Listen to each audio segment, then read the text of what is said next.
acá, que si bien es un equipo de laboratorio y no está automatizado, nos permite hacer algunas aplicaciones reales por el tamaño de la cámara de vacío, ¿cierto?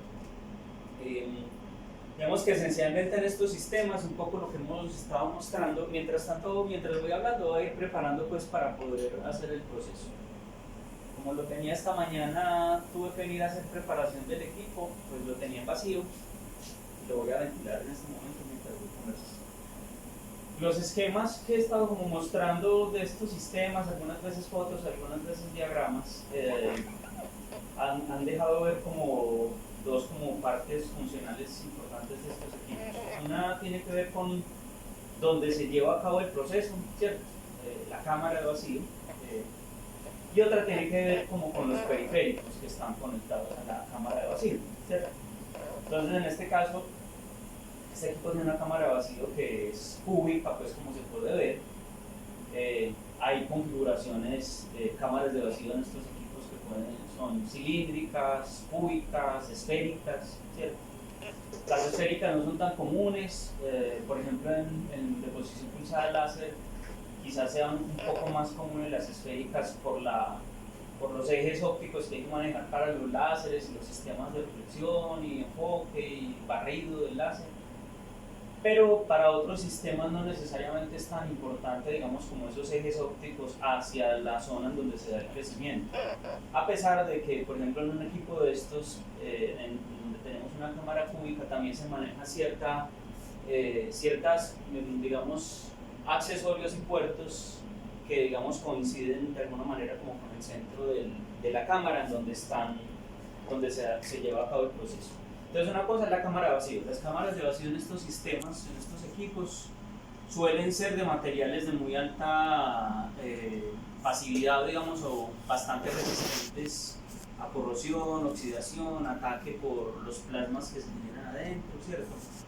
Y de los mejores materiales para hacer este tipo de cámaras son los aceros, e incluso aceros inoxidables. Entonces esta cámara siempre está así muy brillosita porque además es hecha de un acero que es inoxidable, acero 304. Hay dos tipos de aceros que se utilizan, el 304 y el 430 para este tipo de aplicaciones. Y hay aleaciones o aceros también más especiales que se utilizan en estos equipos, que es un acero que se llama Mu Metal, que es muy costoso, y entonces no se utiliza para configuraciones ya grandes como esta, o incluso mucho menos para configuraciones más grandes, ¿cierto? Esta es una cámara en acero inoxidable 304 y casi todos los componentes están fabricados en ese material, incluso los componentes de los periféricos, ¿cierto? Entonces, en este equipo tenemos un cubo, una cámara cúbica, y a esa cámara se acoplan diferentes dispositivos, ¿cierto? Hay digamos uno muy sencillo que es lo que le permite a uno mirar el interior de la cámara, ¿cierto? Entonces esta tapa es una tapa removible, como se puede ver, tiene digamos unas fijaciones, les llaman clamps, y uno puede abrir esta tapa para poder hacer manipulaciones internas en el proceso, pero además en la tapa hay una mirilla, ¿cierto?, que le permite a uno también observar el proceso, pues porque parte de lo interesante en estos equipos es poder ver lo que está sucediendo adentro. No es que uno vea pues el momento en que se genera el crecimiento de eso, no, pero al menos sí ve cómo se ve el plasma, si hay movimiento de muestra, puede variar rotación, puede uno ver cómo se están manteniendo las muestras en la posición, digamos, que las define, ¿cierto? Porque puede ser que con los movimientos de rotación al interior de la cámara pues se puedan desprender las muestras que uno quiere depositar, entonces es muy conveniente que uno pueda observar al interior, ¿cierto? Esta configuración permite que uno pueda desarrollar puertos o poner puertos y periféricos en todas las caras del cubo, ¿cierto? Entonces noten que en todas las caras prácticamente hay aprovechamiento para poner periféricos, ¿cierto? ¿Cuáles? Pues los que se requieren para un equipo de estos. Entonces, un periférico muy importante o un acoplamiento o algo que se acopla a estas cámaras de vacío muy importante, que también hemos mostrado en los esquemas, son las bombas de vacío, ¿cierto? Entonces, esa parte está en este lado del cubo de la cámara y tenemos un par de bombas de vacío conectadas al sistema.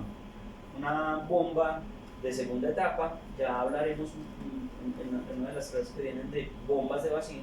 Esta es una bomba turbomolecular de muy alta velocidad de evacuación, es del orden de 250 litros segundo la velocidad de evacuación de esa bomba. Y abajo hay una bomba primaria que es mecánica, rotativa, que es como de unos 10 metros cúbicos hora. ¿Listo?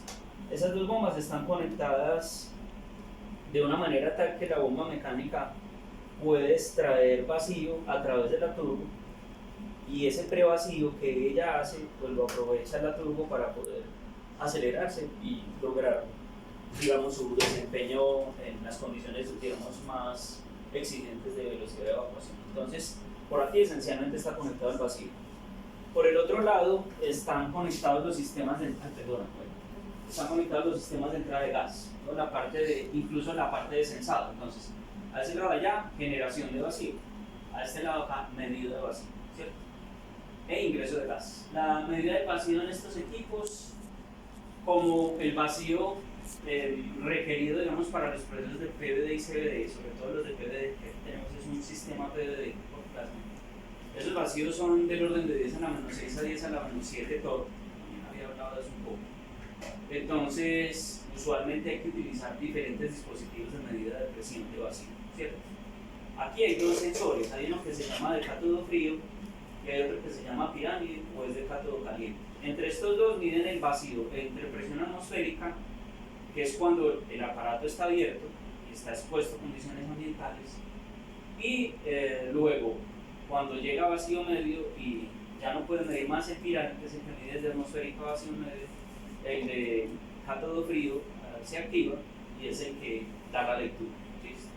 Uno puede tener lectura al mismo tiempo de los dos, pero en una región hay un rango de magnitud de vacío en donde los dos no miden lo mismo, porque el pirámide ya está completamente sin respuesta, saturado, y el que mide es este. Entonces, por eso hay en la caja, en el rack de control, hay dos medidores o dos controladores de vacío.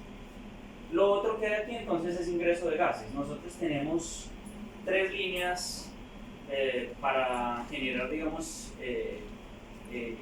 flujo de entrada y salida, pero en realidad son dos de entrada porque son los gases, y hay una línea de salida, bueno, al final también es entrada, y es que ventila el sistema. Lo que ahorita hice fue abrir esta válvula, ¿cierto?, para que me permitiera dar apertura, digamos, o exponer a condiciones de presión atmosférica a través de esta línea la cámara. Entonces, ese es un tubo que simplemente está ahí atrás y queda ahí afuera. Y los otros dos ya son gases de proceso, ¿cierto?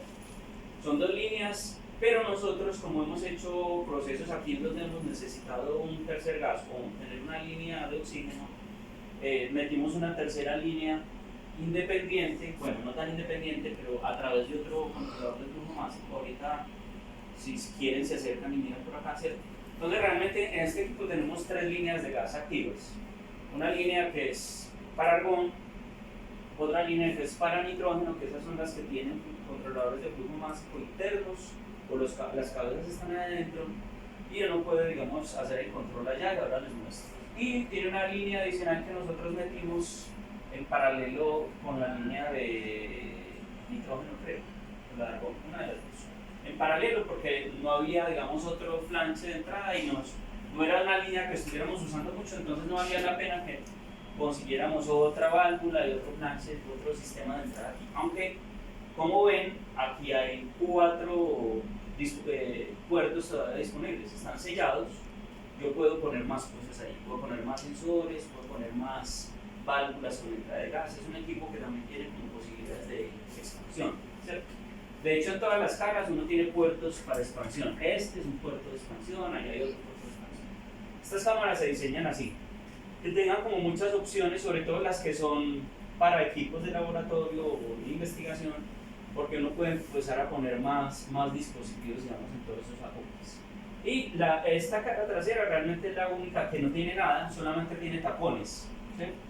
Tapones y son flanches o sellamientos de los puertos como disponibles para meter accesorios, y una grande que es del mismo tamaño que esta para uno poder acceder a la cámara por atrás y por delante cuando va a hacer manipulaciones internas y necesita buen espacio como para hacer manipulación. Listo, ahora les muestro eso.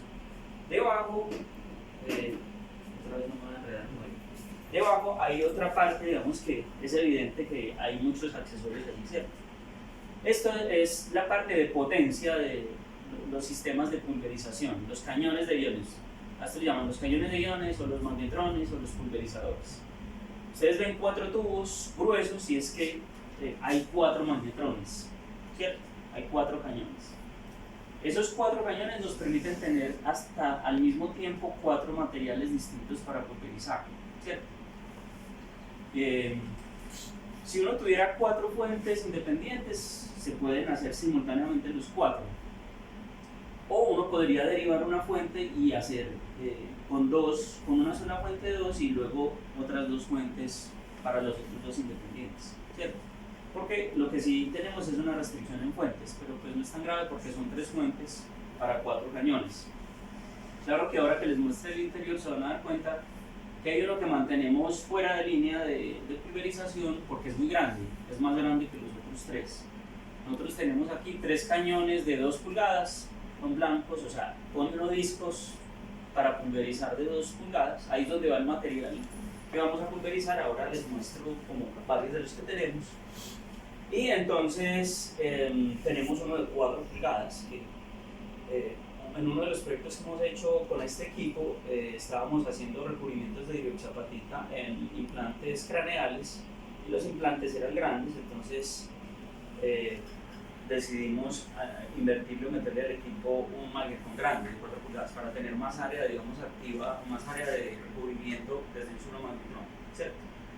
Porque aquí, digamos, hay esa limitación en estos procesos. La superficie del blanco, pues, define de alguna manera el área sobre el cual se va a llegar, ¿cierto? En los equipos que les he mostrado, y por ejemplo en ese industrial que les mostré de arco, pues se ve que son discos grandes, pero si uno tiene una cámara muy grande y mete piezas muy grandes, tiene que llenar eso de discos, ¿cierto?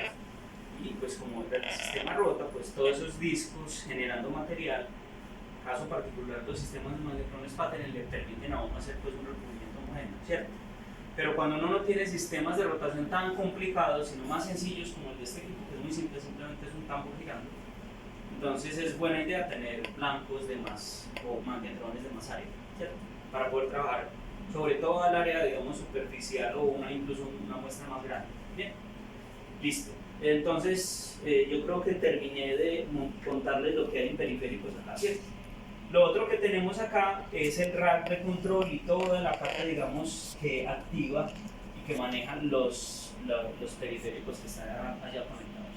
Pero esta parte se les voy a comentar apenas empecemos un proceso allá, ¿listo? Para que ganemos tiempo, porque una de las cosas que nosotros tenemos que generar aquí es condiciones de vacío para poder hacer el proceso, ¿cierto? Y eso toma tiempo. Toma tiempo dependiendo del nivel de vacío de fondo que uno quiera. Para esta práctica, como la práctica nos dura solamente 2 horas, pues hacemos un vacío entre 10 a la menos 4 y 10 a la menos 5 todo, ¿cierto? Pero para procesos ya, digamos, investigativos, en donde uno va a trabajar con un material, está haciendo investigación y quiere generar una muy buena condición previa del proceso, debe al menos estar en 10 a la menos 6 todo el vacío. Eso sí toma varias horas, 3, 4 horas llegar ahí. Listo. E incluso este equipo tiene la capacidad de llegar hasta 10 a la menos 7 todo, pero necesita unas 8 horas de vacío para poder llegar a ese nivel de vacío, a esa presión. Listo. Entonces voy a abrir el aparato. Es, como les digo, es un equipo que no es automatizado, entonces tiene unas cosas muy manuales. Una de ellas, la apertura de esta puerta.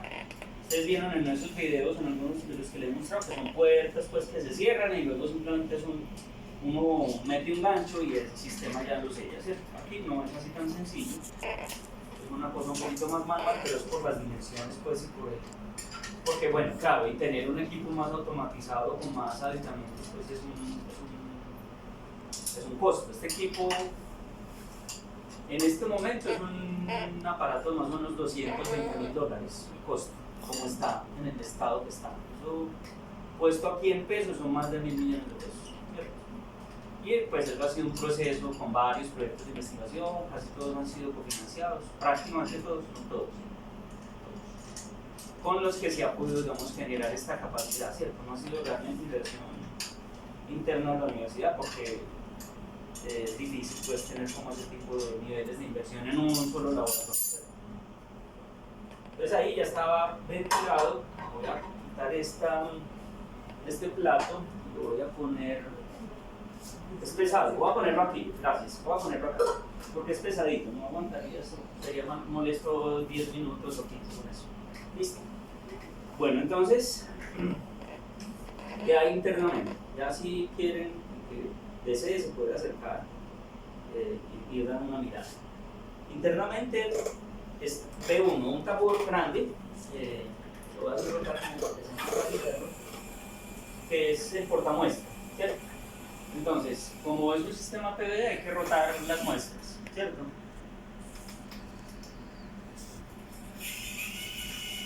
Entonces, eso es lo que tenemos nosotros para rotación. ¿Cierto? Puede controlar la velocidad de rotación hasta 80 RPM. Y bueno, ahí es donde uno monta las muestras.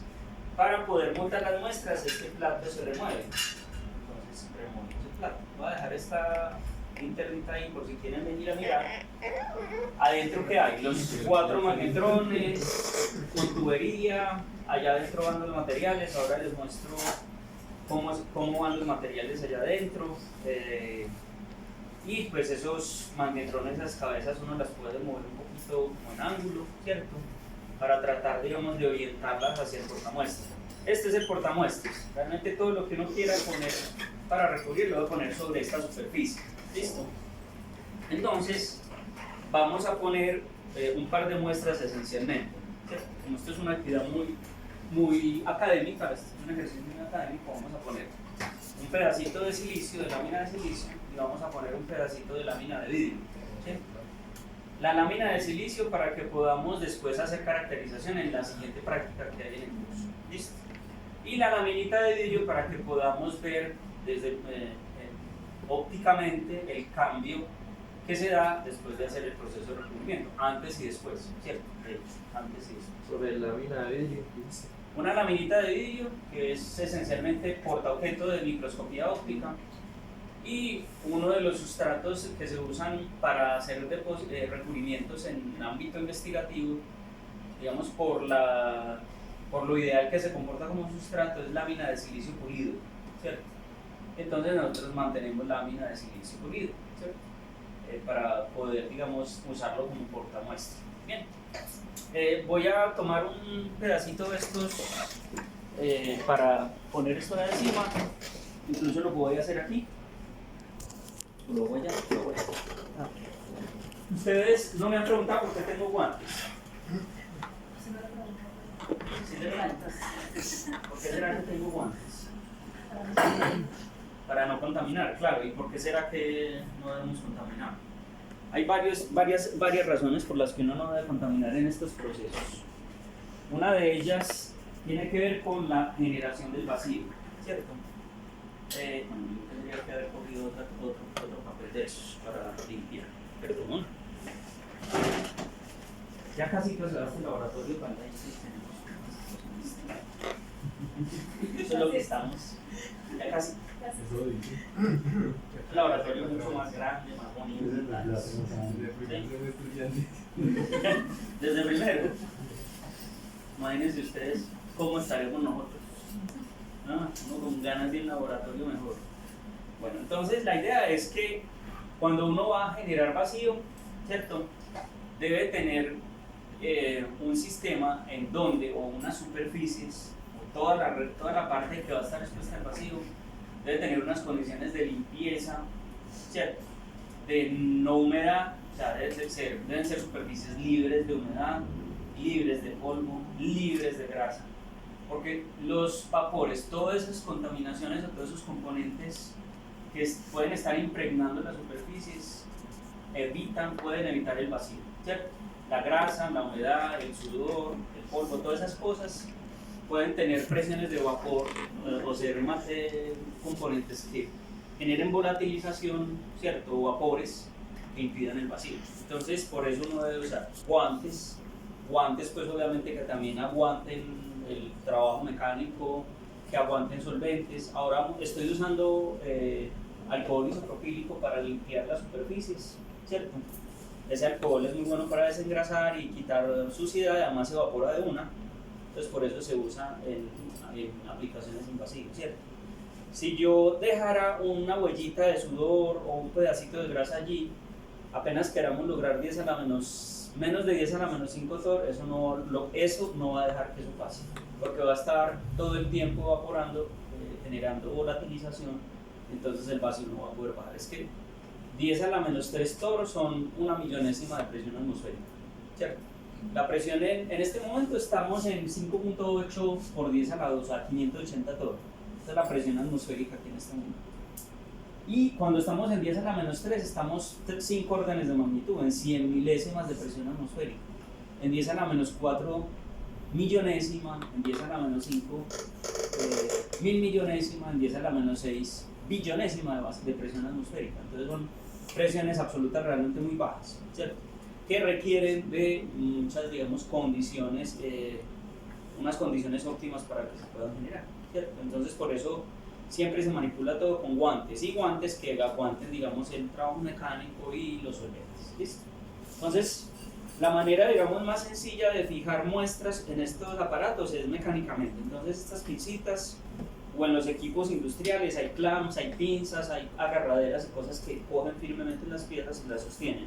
Acá tenemos unos tornillos que nos dejan poner pinzas, y esas pinzas pues las ajustamos y nos retienen las muestras, listo. Claro está que en donde yo obstaculice la superficie o en donde interfiera con ella, pues genero sombras, ¿cierto? Obviamente, porque es un proceso direccional. Eso es uno de los problemas del PVD, ¿cierto? Que muestran como desventaja, muy direccional. Es decir, si yo tapo, ahí no va a recurrir, ¿cierto? Muy distinto a procesos más a base de vapores, que si el vapor se puede meter allá, ¿cierto? O incluso los líquidos, los procesos de inmersión para hacer recubrimiento por inmersión, si no tienen ese problema, porque el líquido pues sí puede entrar como en muchas partes, puede penetrar, aquí no, ¿listo? Entonces vamos a montar eso, un pedazo de silicio y un pedazo y un portaobjetos. Entonces yo les voy a molestar a poder abrir aquí esta, y bueno, aprovecho para pasarles esto, ustedes se roten todas esas cajitas o varias de ellas, y pues al menos lean. Si quieren pueden destapar también, pero ya no pueden escoger lo que hay ahí adentro con la mano, ¿listo? Si quieren se rotan todas esas cajitas y leen ahí lo que dice. Podemos hacerlo por acá por este lado. Ahí hay más. Viene este material, esto es el material que se usa como blanco. Es la materia prima sólida de los procesos de desfase. Por aquí incluso hay unos nuevecitos esperando por estudiantes que quieran trabajar con nosotros en estos materiales. Incluso aquí tengo este que volví y lo saqué en un intento de trabajar en supercapacitores, en película delgada, compramos este y el estudiante nos quitó. ¿Quién era? No voy a decir quién. No le vamos a generar una mala prensa porque nos hizo comprar el nada. Bueno, pero ahí quedó. No, yo ahorita lo saco ya que tengo guantes. Listo. Aquí hay una leidita de silicio. Pues si quieres abrirlo, lo ibas a abrir. Lo puedes abrir, es una bolsa metálica. A este se le ven las cositas. Y esa bolsa metálica dentro tiene material, yo ahorita saco algunos de ellos. Sí. ¿Puedo ver? Este no se No, ve. sí, más. No. Ya, nos dejó con la intriga. ¿Qué? Porque Eso puedes no se ve. levantar el cosito. Es que este no se ve, el otro sí se veía. A ver.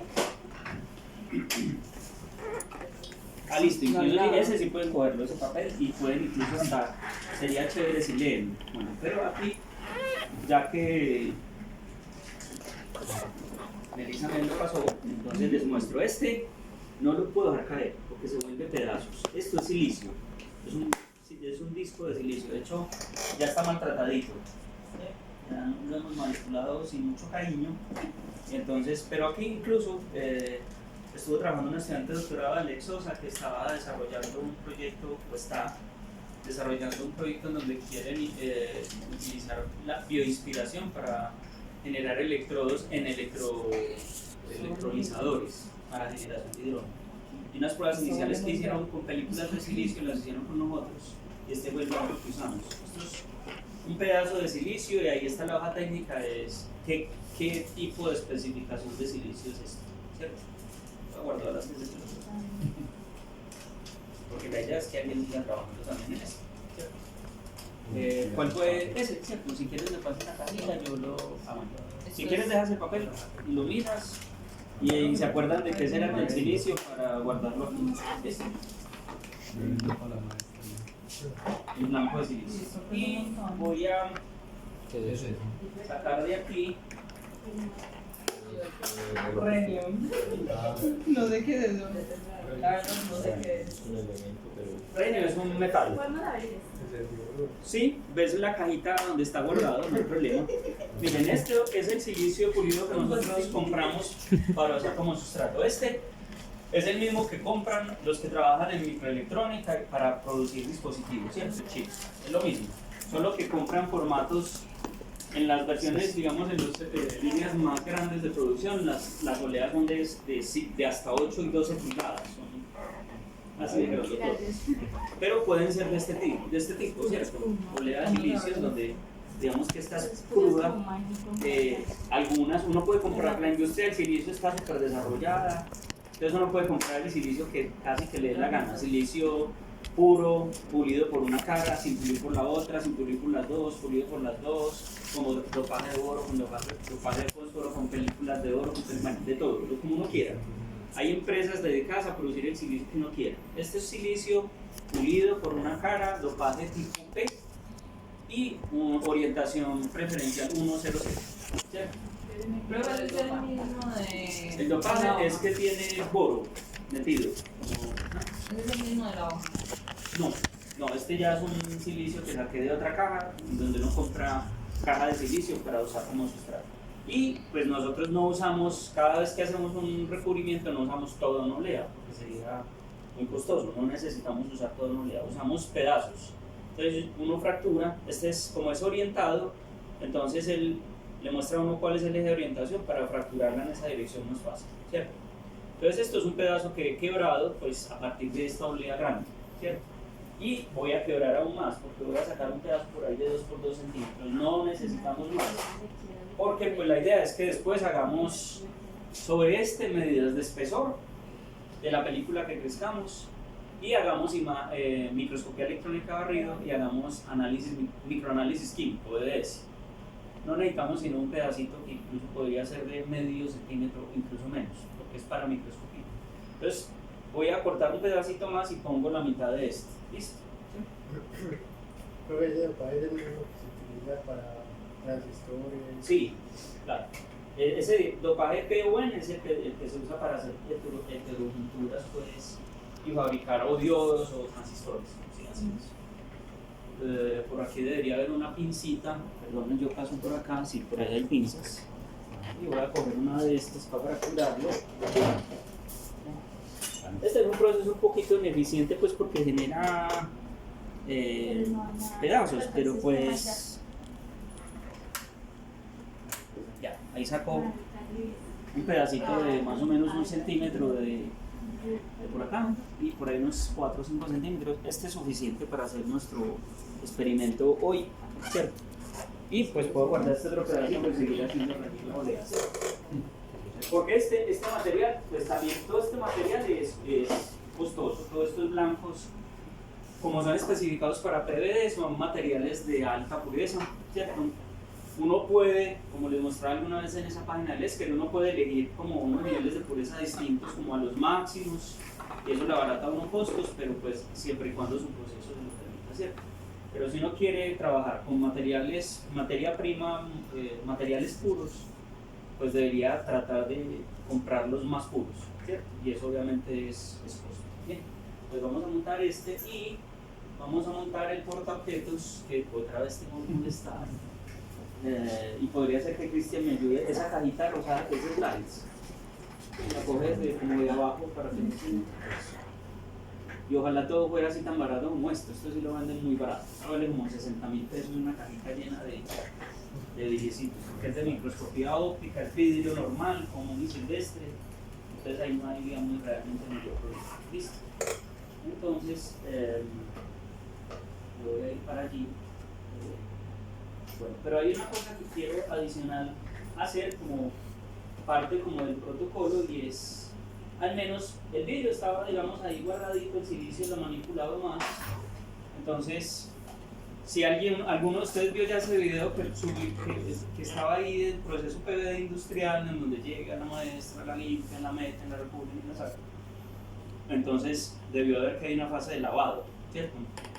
Y por eso es que aquí, otra vez ahora les voy a mostrar, tenemos una cubeta de ultrasonido, ¿cierto?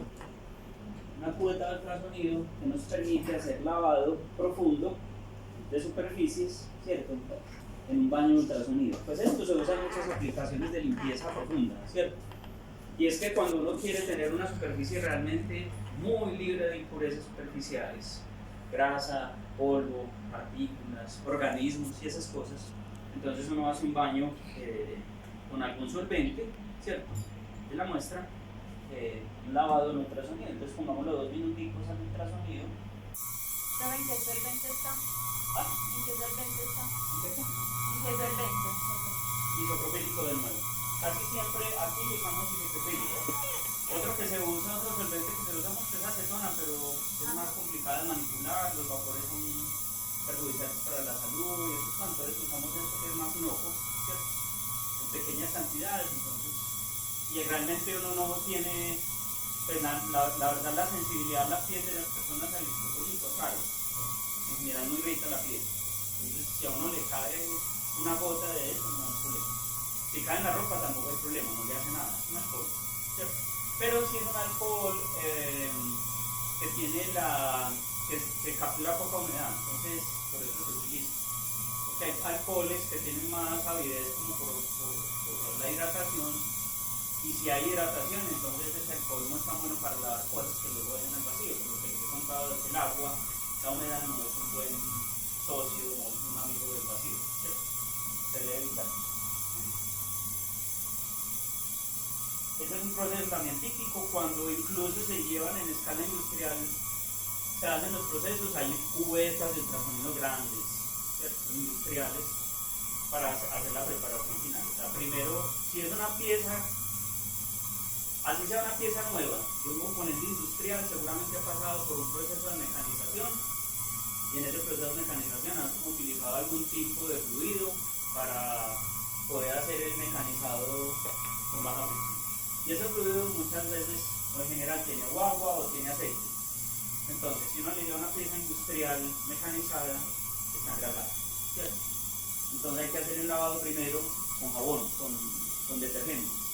Se le hace el lavado con detergentes, se seca, normalmente con aire caliente, y luego se lleva a una limpieza con ultrasonido y vuelve y luego se seca con aire caliente, y ya ahí sí sale, debería estar muy limpio, ¿cierto?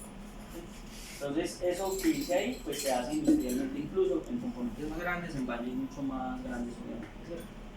Entonces voy a sacar la de silicio solamente, que fue la que metí allá, y la ponemos en la superficie. Y entonces ahora tengo que cruzar el laboratorio no para allá, porque después de que uno expone a una muestrica que va a meter al vacío algún tipo de medio líquido, aquí sabemos que es un alcohol que se me va a evaporar rápidamente, pero para acelerar ese proceso, normalmente yo que hago es ventilar con nitrógeno. Entonces por acá tenemos una pistola de nitrógeno que nos sirve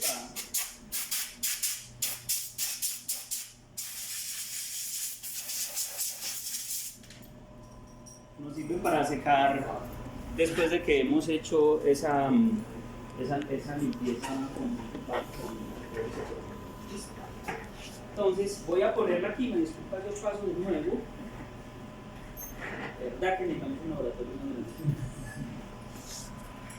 Quien lo dude. Voy a montarlas y ya les muestro cómo quedan montaditas. Es muy sencillo, pues simplemente pisarlas con presionarlas con esas pinzas. Hacemos una ajuste moderado, porque todos el silicio es frágil, ¿cierto? Podría no fracturarlo si le hace una presión muy fuerte con el ajuste aquí mecánico. Uno sienta que queda como fija. Eso. Y el video también. Y vamos a ver, este sí se ve pues que está bastante bien. Uno no debe confiar, es simplemente por tiempo que no hago el baño de todo, ¿cierto? No limpio tranquilamente todo.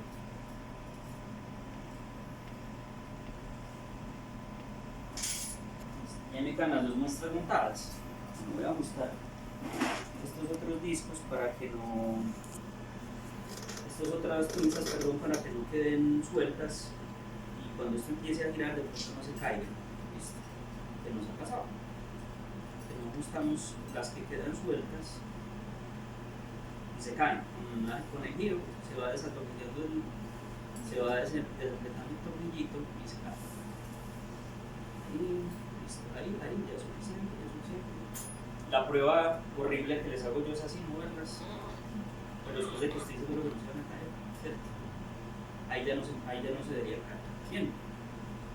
Esto se ve como recubierto porque es que hemos hecho procesos, ¿cierto? Y por ejemplo, el recubrimiento que estábamos haciendo antes de este proceso es un recubrimiento de óxido de cobalto, CO3 o 4, en el que hicimos el proceso en un ambiente de argón oxígeno, ¿cierto? Ahí fue donde activamos esa línea, necesitamos esa línea. Un recubrimiento que es un sistema de catálisis sólida, es una superficie que genera catálisis, ¿cierto? No creo que sea autocatalítico, pero produce digamos, una aceleración de cierto tipo de reacciones, un proyecto con la de Antioquia. Entonces la apariencia de ese recubrimiento es así como metálica oscura, ¿cierto? Si uno tiene, digamos, deposita y ve que la adherencia es muy mala, entonces lo mejor que debe hacer es remover todo ese recubrimiento, ¿cierto?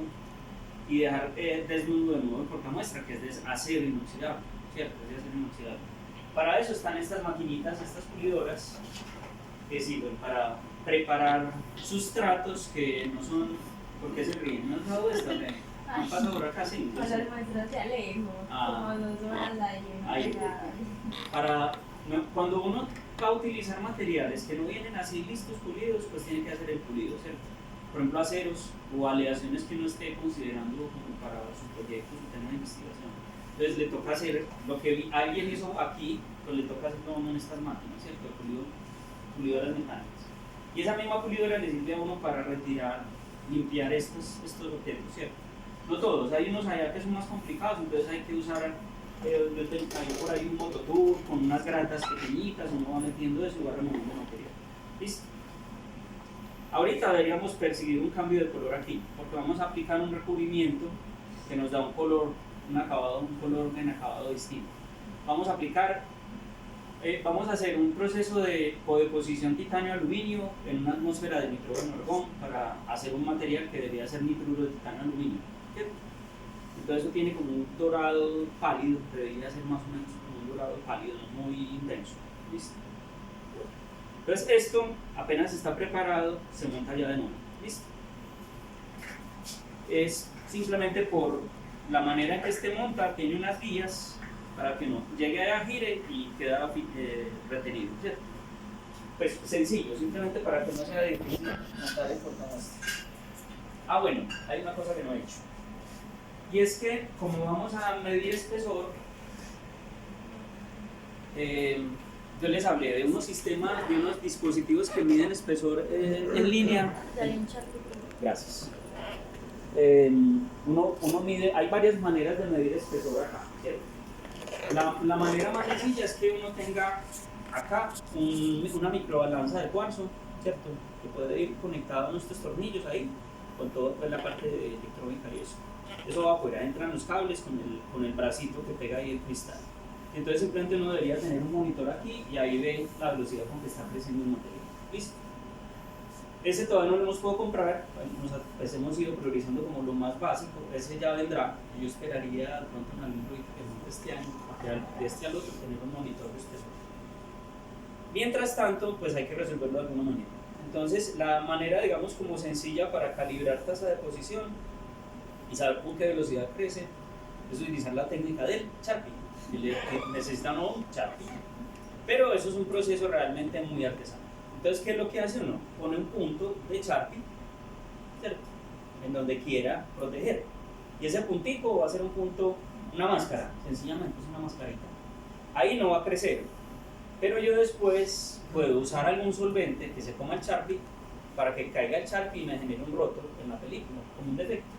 Y en ese defecto se mide el espesor utilizando ya un instrumento que es el microscopio de fuerza atómica, que lo miraremos en la siguiente práctica, para poder medir el espesor con alta resolución. Tiene que ser un instrumento de muy alta resolución vertical, porque en estos procesos se crece a velocidades de Armstrong en minuto y nanómetros hora. Entonces los espesores que acumulamos aquí, incluso hoy, deberíamos tener algo de 100, 150 nanómetros de espesor en el tiempo de proceso, que hace como media hora vamos a hacer hoy. Listo. Entonces, después de que hago la máscara, tengo que usar un instrumento que sea capaz de medirlo. Otra forma es, sin meter el puntico de Sharpie, voy a poner otro por si me falla uno. Otra forma es no hacer eso, porque en principio esto me puede contaminar el proceso, ¿cierto? Y es así. Solo que en muchos casos uno lo usa porque entonces elimina ese pedazo y ya estudia el resto y ese solo lo usa para medir el espesor. Listo. Pero hay otra forma que también exige instrumentación, instrumentos de alta resolución, y es que yo fracture mi muestra, ¿cierto?, y analice el canto, la sección transversal, ¿cierto? Si yo recubro y luego fracturo el silicio en el borde de fractura, ahí puedo hacer microscopía, ampliar lo suficiente y ver la lámina, ¿cierto? Pero para poder ver 100, 150 nanómetros necesitamos ir a 100, 150 nanómetros, ¿cierto? Necesitamos microscopios electrónicos de alta magnificación, alta resolución para hacer medidas de espesor. ¿Listo? Y cuando uno baja, en la medida que baja espesor en película, pues más desafío. Incluso hay aplicaciones en donde las películas son tan delgadas que toca hacer microscopía electrónica de transmisiones, hacer una preparación mucho más elaborada, sección transversal, para usar instrumentos que trabajan en escala de 500 o 1.000.000 de aumentos para poder ver esas películas. ¿Listo? Entonces ya puse el Sharpie, vamos a usar la técnica del Sharpie, que ha sido exitosa aquí, la verdad, y incluso pues para espesores muy bajos, siempre y cuando no tenga un buen instrumento. La FM tiene la resolución de Armstrong vertical, ¿cierto? ¿Sí? Entonces nosotros incluso en películas de 10, 20 nanómetros hemos podido resolverlas aquí con la FM, ¿cierto? Que son espesores bien pequeños. Listo, ya metí la muestra. La otra cosa que a mí me gusta hacer es girar para ver que no se caen. Hasta la freno, metí inercia, no pasa nada, ¿cierto? Cuando hay muestras más grandes yo no hago eso, ¿cierto? Simplemente la subo muy despacio, veo que no se caen, vuelvo y la freno, y cuando depositamos hacemos lo mismo, muy despacio subimos y muy despacio bajamos. ¿Listo? Al principio ya estaríamos listos para de nuevo montar. ¿Listo? Bien. Vamos a usar, ahí está el mapita de los 3 magnetrones de 2 pulgadas. Hay una cosa que no he corregido, y es que aquí ya no hay óxido de cobalto, ahí ya hay aluminio. Esta mañana vi un monte el aluminio, ahora me gusta marcar cómo hay aire. En ese magnetrón de allá, que es, la disposición es 3, el de atrás es el de arriba, el que dice M1 es el de la izquierda, y el que dice M2 es el de la derecha, ¿sí? Y en el mapa no está el de 4 porque ese es el que tenemos abierto. Este es el de 4, ¿cierto? Ese lo mantenemos abierto porque es muy grande. Es como el hijo adoptado del. Cuando lo usamos hay que abrir los de 2 pulgadas, ¿cierto? Por eso no nos hemos preocupado por tener 4 fuentes, porque no podemos pulverizar al tiempo de uso. Son demasiado grandes. Voy a tapar.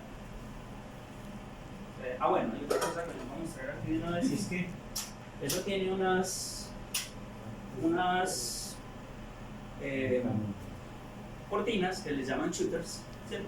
Que son las que me permiten, encendido el magnetrón y generando plasma y pulverización, que no salga material. ¿Listo?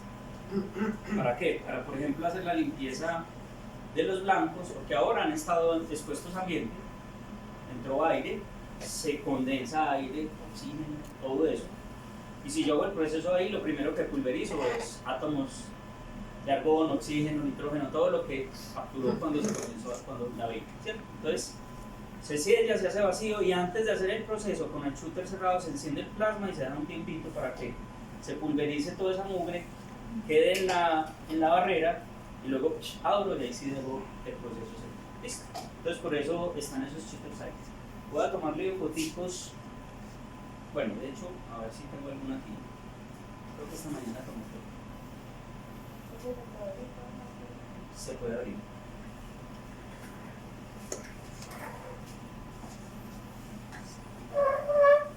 Miren. Ahí dentro hay, al fondo, el disco ese que saqué está ya metido, ¿cierto? Pueden mirar uno de esos. Esta mañana les tomé foto y van a notar que tienen canales porque ya los hemos usado. Ahí tengo esos dos blancos de titanio, están reusados, ¿cierto? Entonces la idea es que rápidamente tengo que cambiarlos. Hay 3 nuevos, pero como vamos a hacer el servicio a la Casa de la Moneda en estos días, en abril, voy a montarlos para ese servicio, ¿cierto? Es un proceso que va a ser largo, vamos a recurrir unos troqueles de estampado de las monedas, ¿cierto? Entonces vamos a usar blancos nuevos ahí para hacer un truco de titanio. Y además pues hemos estado haciendo focus pruebas en estos días, pues ahí. Entonces voy a cerrar. Cierro los shooters. Este también abre, lo que pasa es que se choca ahí, ¿cierto? Se choca. Cuando se mueve, pues ya abre sin problema. Entonces ahora se cierra. ¿Qué es lo que tiene en segundo magnesio? Aluminio. Aluminio es lo que hay, sí. Gracias. Vamos a hacer un proceso de codeposición de aluminio, titanio y aluminio. O sea, 2 cañones al tiempo.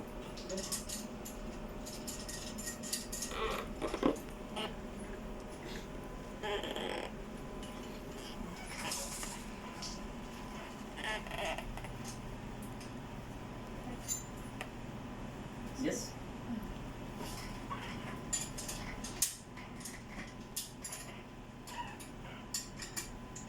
Entonces esta cámara, como ven, tiene un tamaño que le permite meter piezas reales, ¿cierto?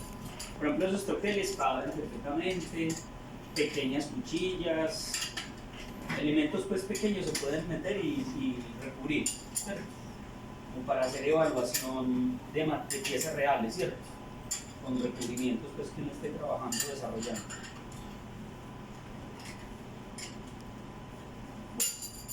Entonces, vamos a empezar con el vacío mecánico.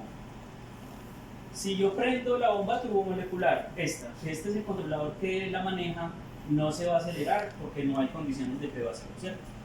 Ella es una turbina que gira hasta 60.000 revoluciones por minuto, máximo de velocidad de evacuación. Si esa turbina no detecta que hay una cabeza de vacío, que hay un prevacío, no se acelera. ¿Y cómo lo hace? Pues midiendo la corriente a medida que se va acelerando, ¿cierto? Si hay un volumen de gas muy alto, o sea, no hay condiciones de prevacío, ese volumen va a tender a frenar, a meter la inercia de la turbina, y entonces eso es una sobrecorriente que ya detecta y no se acelera y simplemente se apaga para que no se vaya a dañar los procesos. ¿Listo? En la medida que detecte por corriente que no hay volumen, no hay mucho volumen de gas, porque hay un prevacío, ya se acelera y luego llega a la máxima velocidad. Entonces por eso primero hay que hacer vacío mecánico. ¿Listo? Y ahí estamos entonces midiendo, no había cerrado esta, ahora sí. Ahí estamos midiendo con este controlador. Este es el sensor piranha.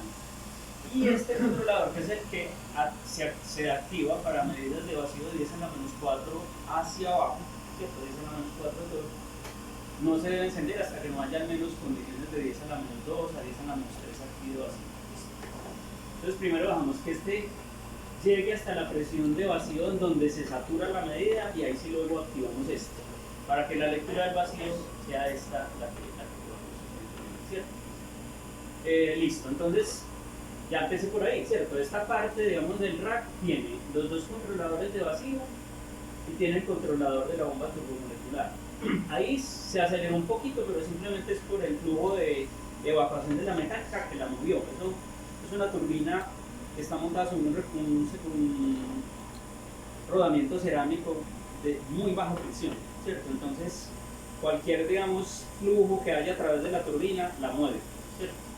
Pero ahí debería ahorita vez tender a desacelerarse de nuevo. Pero realmente es un tema ahí como ellas. Esta otra parte del rack, la van a encender ya, es la parte de control de flujo de gases, ¿cierto? Este es un controlador de flujo másico que maneja hasta 4 canales de gas. ¿Listo? Cada uno de los canales, ¿cierto? Es una electrónica en donde eso no se preocupen, que es vaporcito del aceite, eso rápidamente se baña en nada, se está quemando. ¿Listo? No sé si ustedes sobre todo ven ahí un par de cajas verdes, ¿cierto? Esas son las cabezas de los flujómetros que hay dentro. Hay un solenoide que controla una aguja muy delgada que sella, obstruye una sección transversal cónica, entonces lo que permite dejar pasar o menos caudal, más o menos caudal a través de él, ¿cierto? Y ese control es electrónico a través de ese solenoide. Entonces esa caja controla 2 que hay en este momento instalados, ¿cierto?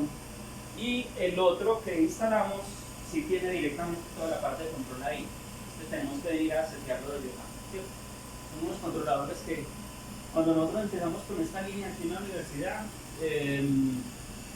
que montamos el aparato de plasma en microondas que les mostré en la clase pasada, no teníamos flujómetros y era muy caro comprar un flujómetro con caja de control. Entonces identificamos estos modelos que eran todo en uno, todo el control y los solenoides y todo ahí metido eran más baratos. Entonces compramos varios de esos y ya luego cuando compramos este equipo pues primero con esos otros canales.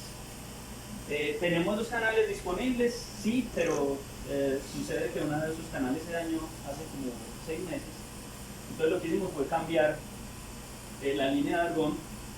Se dañó el canal 1, en donde estaba el argón. Entonces lo pasamos para la línea 3 o el canal 3 que estaba sin uso y ahora el argón lo manejamos desde, ¿cierto? Ese se dañó, se picó. No sabemos qué pasó. Miren que ya estamos en un vacío rugoso a medio y esa la menos un torr, ¿cierto? Aquí la unidad de medida siempre es torr, ahí sí, ¿cierto?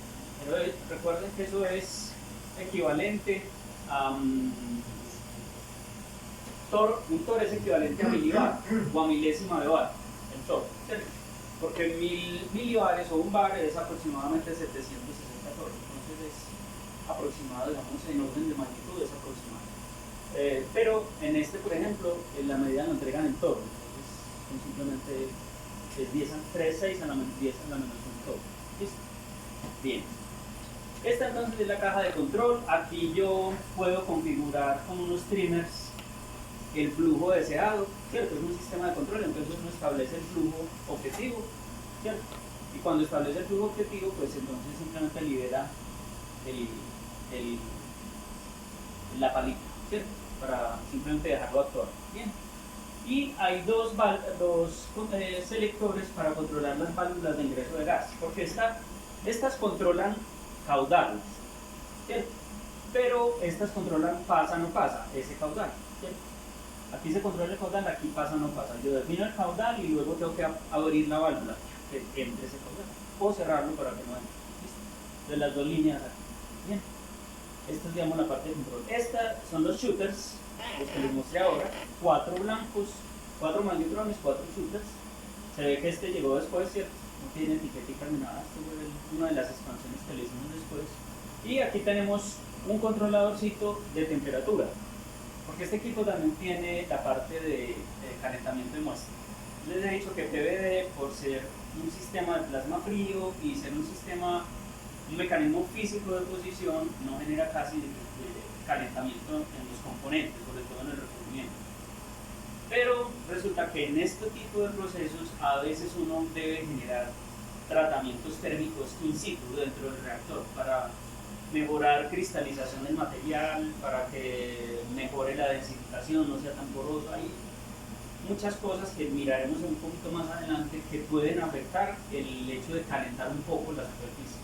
Calentar un poco puede ser 40 grados Celsius, 50, 100 e incluso hasta 400, que es el máximo que nos da este. De hecho, ese proceso de los recubrimientos de óxido de cobalto lo estamos haciendo a 400 grados. Por eso está configurado a 400 el set point en el controlador. ¿Sí? Y ahora más abajo les muestro el actuador del calefactor. Entonces este es el controlador. Aquí definimos temperatura de referencia y aquí nos muestra temperatura actual. Entonces en este momento tenemos 400 deseados, que era el que estábamos haciendo en el proceso anterior, por la temperatura actual son 24 grados Celsius, que es la temperatura que tenemos. Luego viene esta otra parte que está deshabilitada. Esta es una fuente de voltaje negativo que nos permite mejorar la energía de llegada de los iones a la parte donde vamos a recubrir. O sea, aquí generamos un plano, o sea que tenemos iones. ¿Iones de qué? Iones del gas que metí, entonces si tengo argón, nitrógeno, iones de argón, nitrógeno, más iones de los blancos. Blanco, vamos a tener ahora iones de aluminio, iones de titanio, listo. Iones de argón, iones de nitrógeno, iones de aluminio, iones de titanio. Todo eso va a reaccionar. Pero yo, si puedo mejorar condiciones energéticas en el portamuestra, ¿cierto? Aprovechando que esos son cargas, puedo acelerarlas hacia el portamuestra. Y un mecanismo de aceleración es electrostático, y eso se llama potential bias. En estos sistemas se llama potential bias. Es un sistema de polarización que mejora la llegada. Colecta, es un atractor de iones, ¿cierto? Y también es un rechaza iones. ¿Cuáles?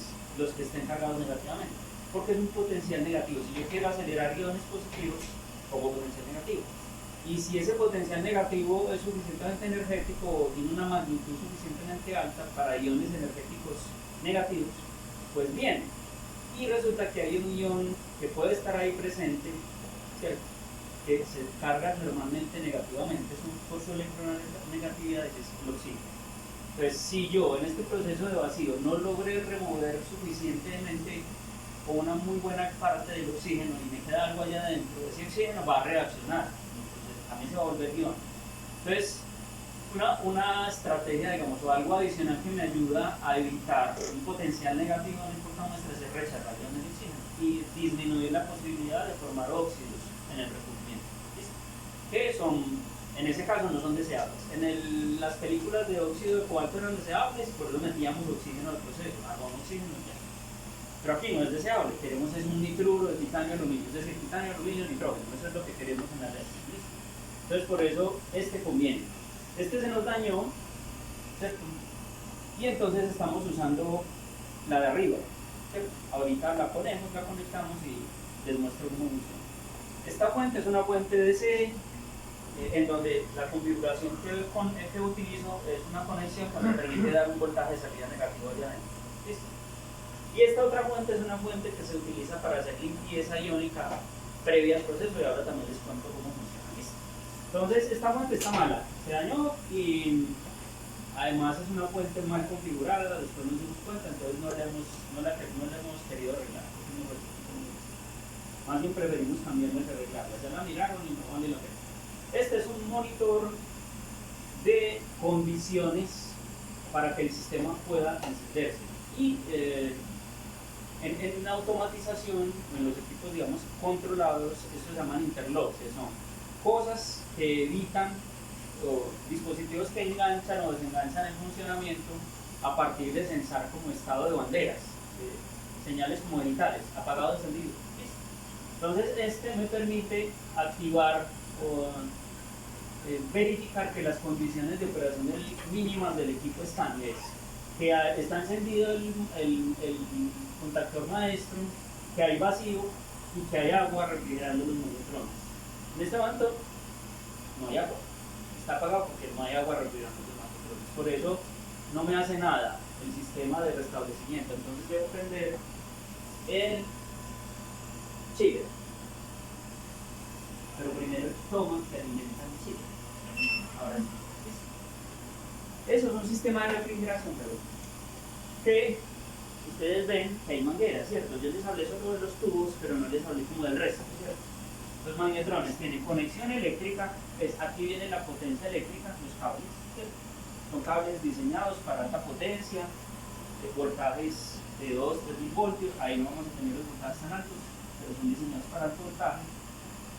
Pero además también hay tubería, que es la que me lleva el agua y las mete allá adentro. O sea, adentro del magnetrón internamente hay una cavidad que permite el paso del agua y lleva el agua a una región muy próxima al cátodo que estoy pulverizando. ¿Para qué? Ahí el proceso de disipación de calor sí es alto. O sea, el plasma ya encendido a las condiciones de voltaje y corriente que se hace en la pulverización sí empieza a calentar mucho en la región del blanco. Entonces, para evitar que ese calor se propague al resto del sistema y pueda dañar algún componente, se refrigera. Entonces el calor se deja ahí como concentrado, el resto se refrigera. Y por eso es la línea de agua. Y entonces eso es un circuito cerrado que además tiene un sistema de enfriamiento donde uno define la temperatura de funcionamiento. Es un chiller que tiene internamente un intercooler y dentro del intercooler hay un gas frío y entonces eso permite controlar la temperatura del agua que está ahí adentro. Y el agua que está ahí adentro es un agua especial que tiene un punto de congelamiento más bajito que el agua normal. ¿Listo? Es agua refrigerante de vehículo, sencillamente. Tiene un punto de fusión más bajo que el agua normal y un punto de ebullición más alto que el agua normal. ¿Cierto? Entonces, siempre se utiliza ese refrigerante. Así que esa agua con, eso creo que tiene etilenglicol. Es una mezcla de agua y etilenglicol en cierta proporción para darle las condiciones, cambiar esas propiedades. ¿Cómo se llaman las propiedades? Coligativas del agua, ¿cierto? Cuando uno cambia temperatura de presiones y temperaturas de fusión y evaporación. ¿Listo? Entonces está a 17 y va bajando, no hay problema, ahí ya debería. Bueno, ya, eso es lo hizo, ¿cierto?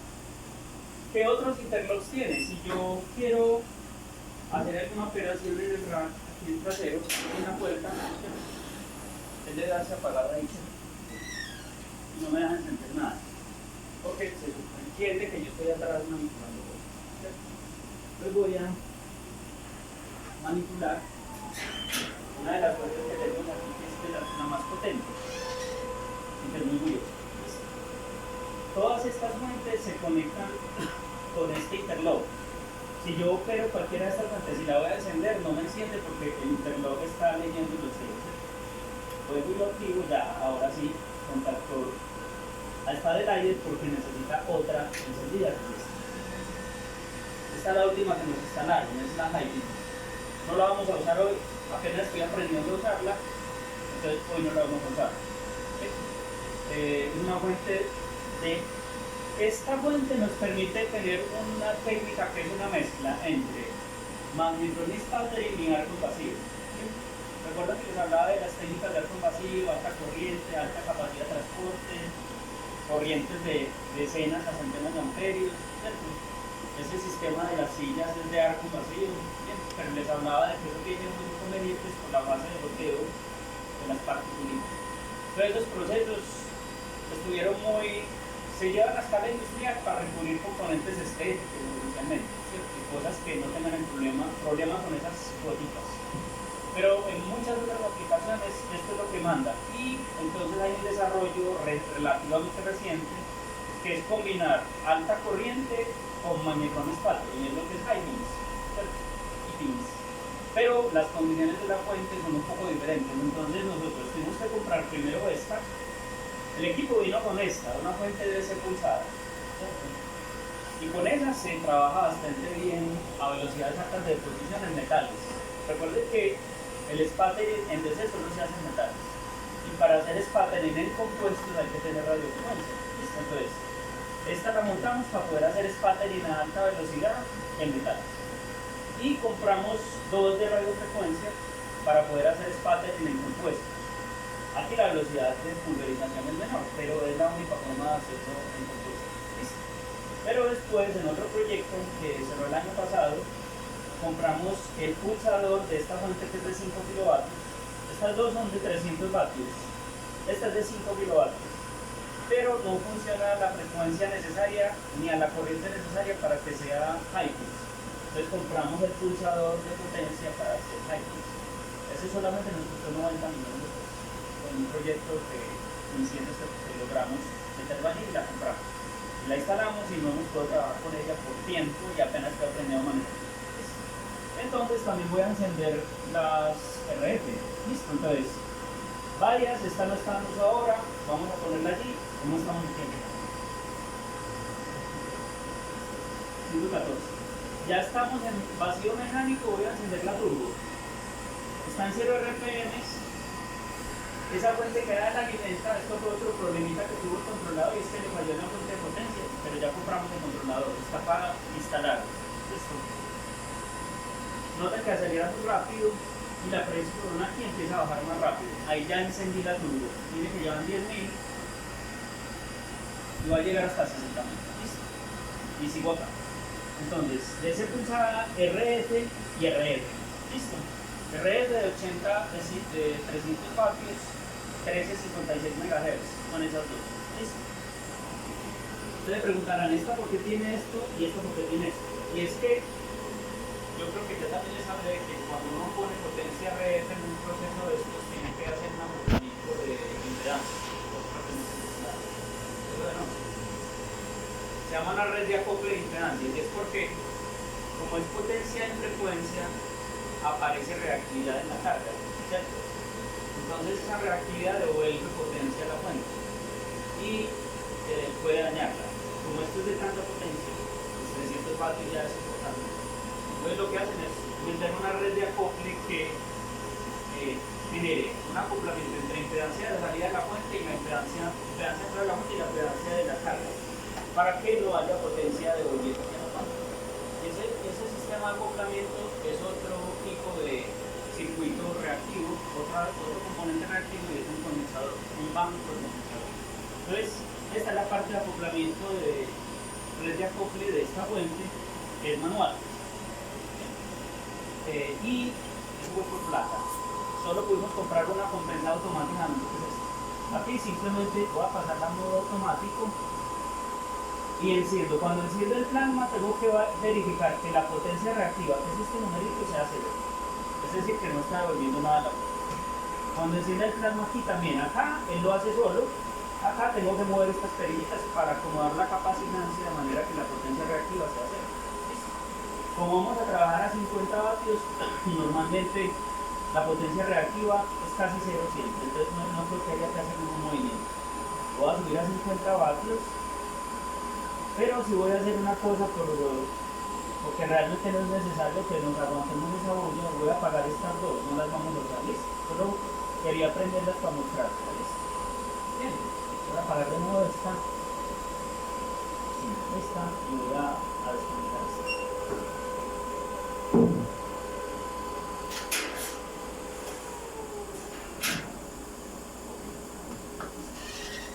Lo establezco y estoy listo. 50 vatios, este ya está saturado, me voy ahí de cátodo frío, ya empiezan los 4 en vacío.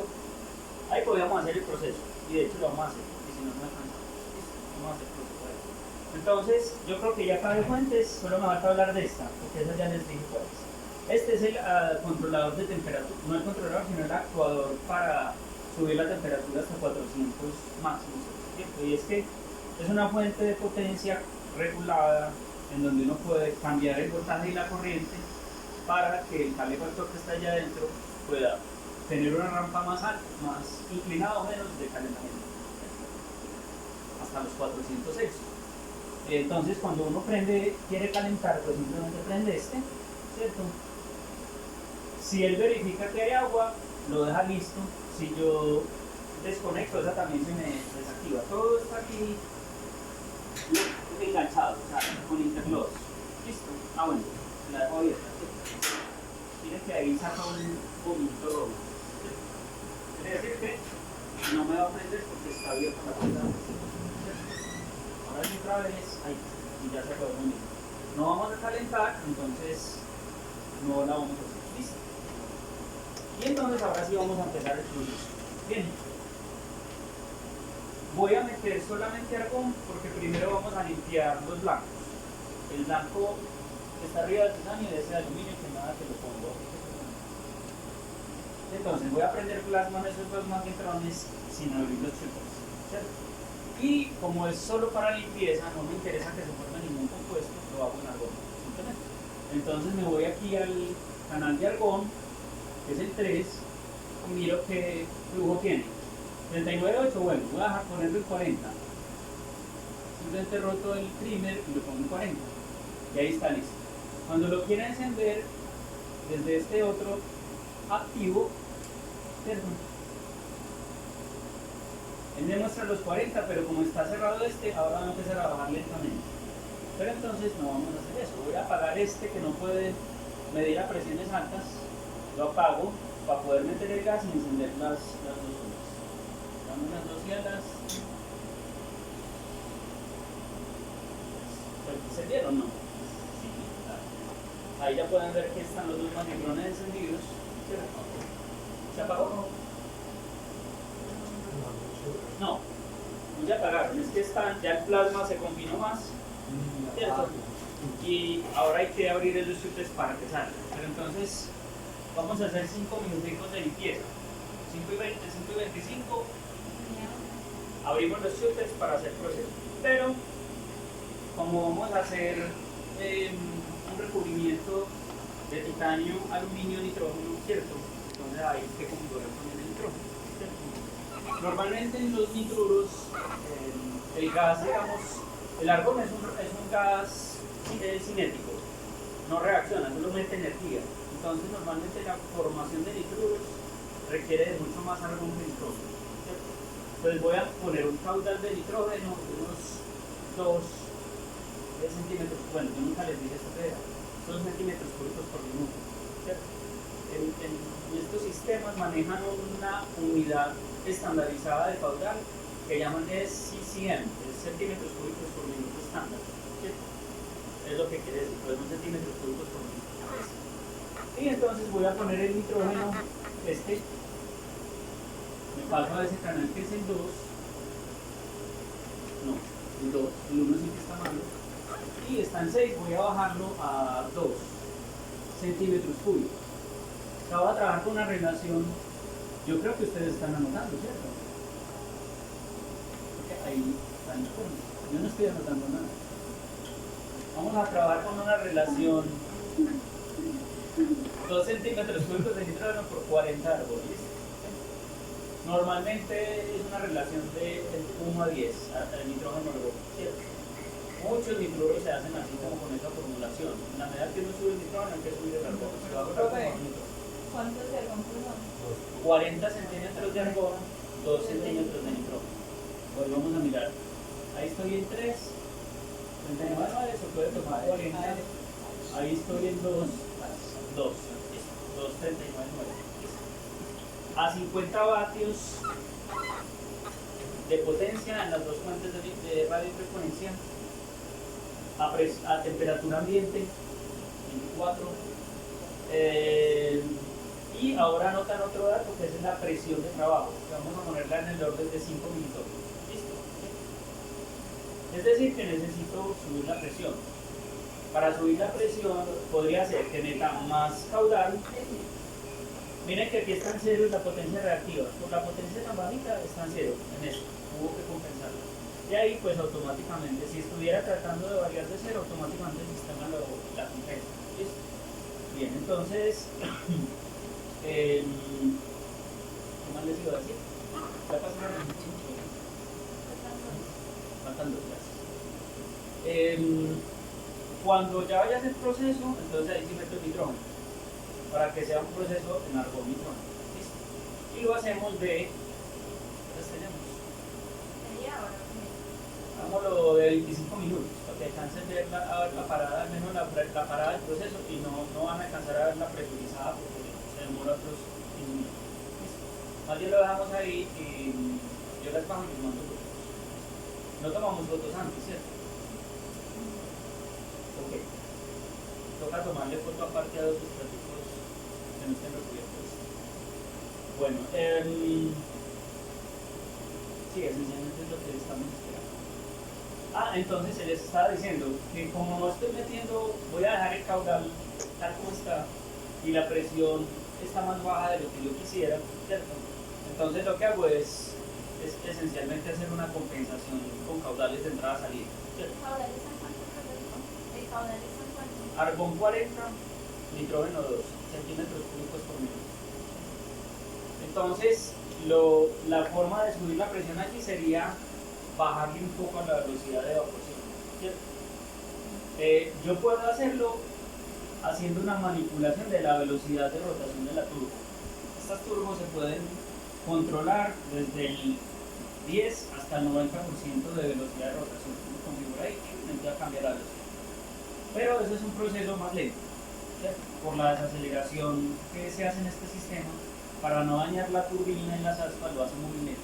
Entonces, la forma más sencilla aquí en el proceso es disminuir la conductancia del sistema de evacuación. Entonces, aquí tengo esto conectado acá y no les hablé de esta, que es una válvula que me permite hacer eso. Cambiar la sección transversal del sistema de evacuación, ¿cierto? Entonces, voy a cerrarla un poco para que la presión empiece a subir, porque empiezo a bajar la velocidad de salida a la misma tasa de entrada de gas, como si estuviéramos llenando un tanque roto, ¿cierto? Entonces voy a subir.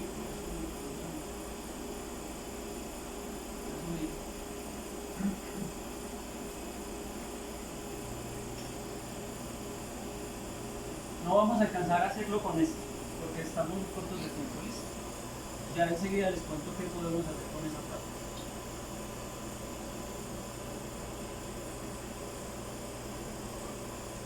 Ya estamos en el tiempo, ¿cierto?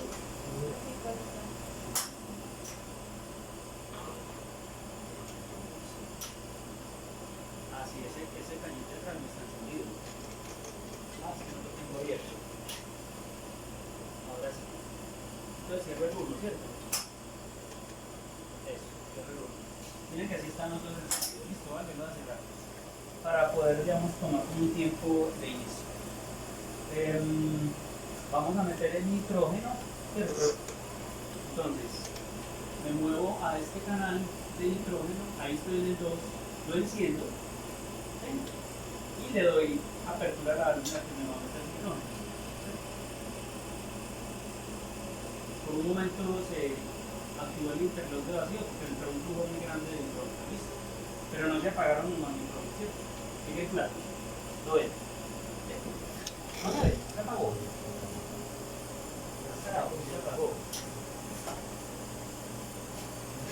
Ah, pero voy por eso. Entonces, bueno, aquí nos tocó hacer otra cosa. Me toca subir más la presión. Aquí. Y ahora sí. Y necesito verla de atrás. Ahora sí, listo. Entonces ya tenemos nitrógeno también, listo. 1,9, las dos abiertas. 39,8,9 de argón, 1,9 de nitrógeno. Entonces no como lo real ya que estamos metiendo, ¿cierto? Y entonces ahora sí estamos listos para empezar el proceso, abriendo los chupers. 5 y 27, hagámoslo 20 minutos. ¿Listo? En 2 y en 3, ¿cierto? En 2 y en 3, listo. Entonces ahí 5 y 27, las 47 para abajo. Bien. Y hay una cosa que falta y es hacer rotar para que uno homogenice. A qué velocidad, profesor. ¿Ah? La rotación a qué velocidad. ¿La rotación? ¿A qué velocidad está? Ahí debe estar a 80 aproximadamente. Bien. Preguntas. Hasta acá. Si hay preguntas me dicen y voy contándoles.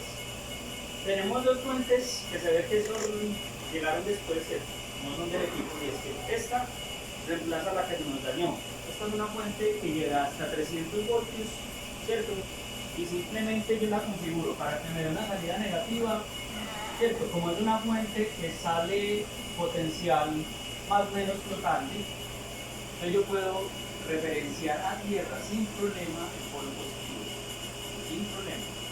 Yo puedo hacer eso en una fuente que flota.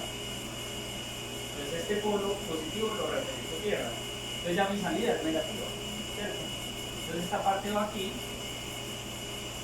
y cuando yo quiero hacer el proceso con aceleración de iones, entonces enciendo esa fuente y la configuro en un valor de voltaje que me dé el bias que necesito. Aquí hasta menos 300 con esa fuente, pero es más que suficiente. Yo casi siempre trabajo entre menos 50 y menos 100 voltios de bias negativo.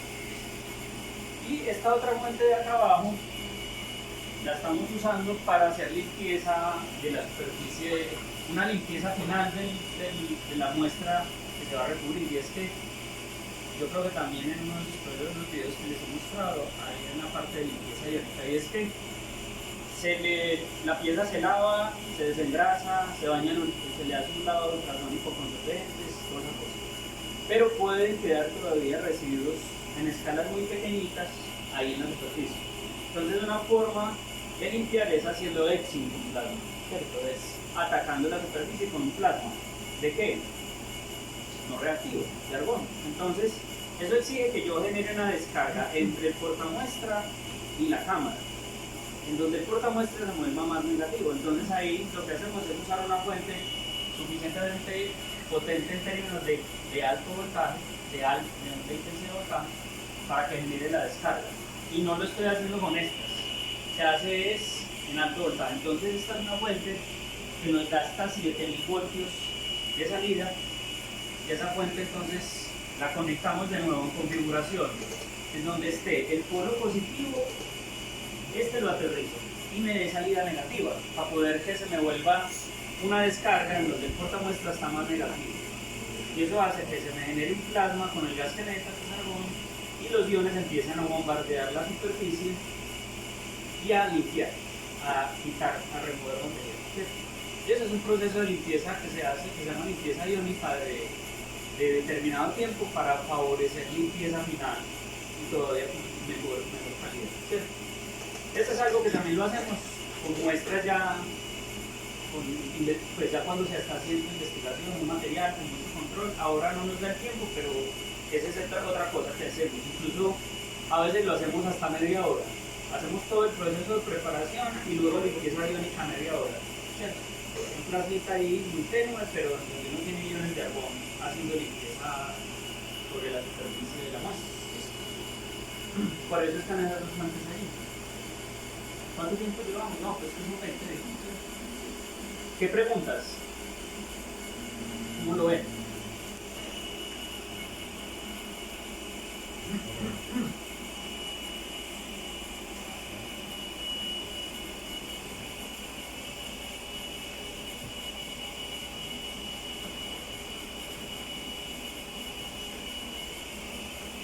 No les he hablado acá. Ah, bueno, ese otro.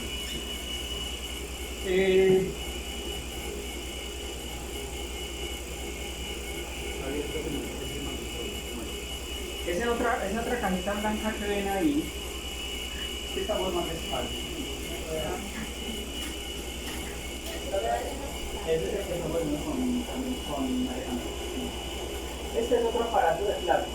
Este se los mostré cuando hablamos de ataque por plasma. Les mostré una fotito y les dije que ahí la aplicación que hacía un señor del video era limpieza de unas superficies en donde hacían un cultivo celular, ¿cierto? Eran unas superficies de oro. Entonces aquí ese es un sistema de limpieza por plasma, un RAI o sí, un Reactive